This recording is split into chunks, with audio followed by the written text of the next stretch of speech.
Good morning, everybody. Welcome back to Cilinix Crypto. I hope you're all doing great and welcome to this new video on Solana. We're going to do a full update on the current situation. We rejected from 260 and 265 as expected in the video yesterday, if you watched the video yesterday. But in the meanwhile, we actually did get some news, and I do think, well, for Solana, not much has changed, I think. But regarding the markets, I mean, if you take a look at Bitcoin right now, this is not Bitcoin, this is ENS. But if you take a look at Bitcoin right now, there's quite a lot of bearish pressure here.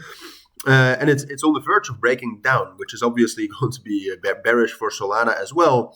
Although I think Solana is holding up fairly well, and we'll talk about that later and throughout the video as well. But Solana's strength right now is definitely noticeable. But this is, in general, when talking about the markets, this is crucial, right? Because if we actually want a bullish breakout for Solana, what we need is we need bullish market circumstances. I don't think, and we already saw that yesterday. Yesterday we got the news that Solana futures, tradable Solana futures, would be most likely listed on the CME exchange, so the Chicago Mercantile Exchange. Bullish, more volume, more credibility for the Solana project. But what we did is it just caused a fake out above 265 and 270, which in my opinion is the main level we need to break above. And then we drop back down. So even good news like that is not really responded well to by Solana right now. And that's an indication of how strong the market is. In strong markets, news like that goes a long way. In weak markets, news like that doesn't really get you far, and it will just cause fake outs like it did. So it is absolutely crucial for Solana as well that Bitcoin holds this level. I don't think it's necessarily crucial for Solana in the sense that otherwise we will crash and turn bearish. I don't think so. I think Solana is quite steady here. I think it's quite stable.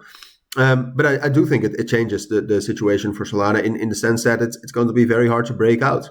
And we will drop down lower, and we might consolidate for a bit longer, and there's even a higher probability of getting a breakdown as well.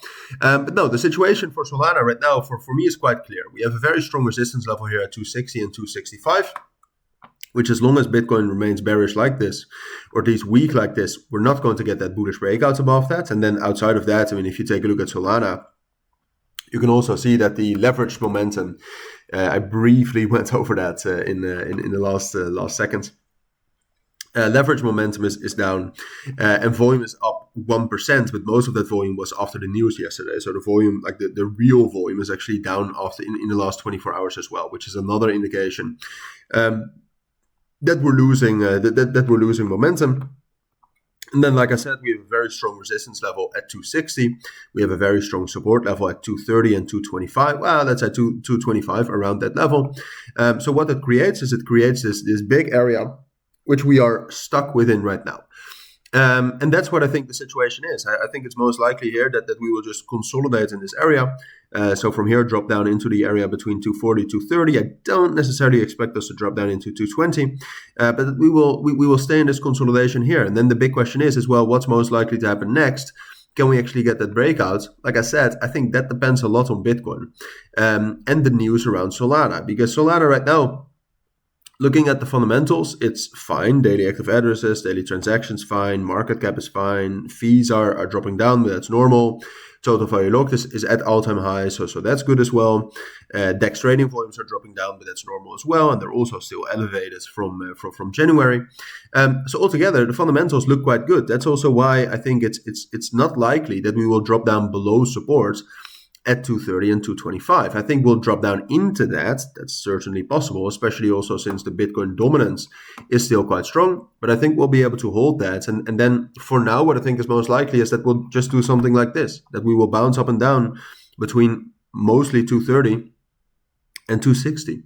And then if we get a strong Bitcoin, then we can break out, but I'll keep you updated on that. If we get some sort of Solana ETF news, would be amazing. I'll keep you updated on that. Then I will. I'll keep you.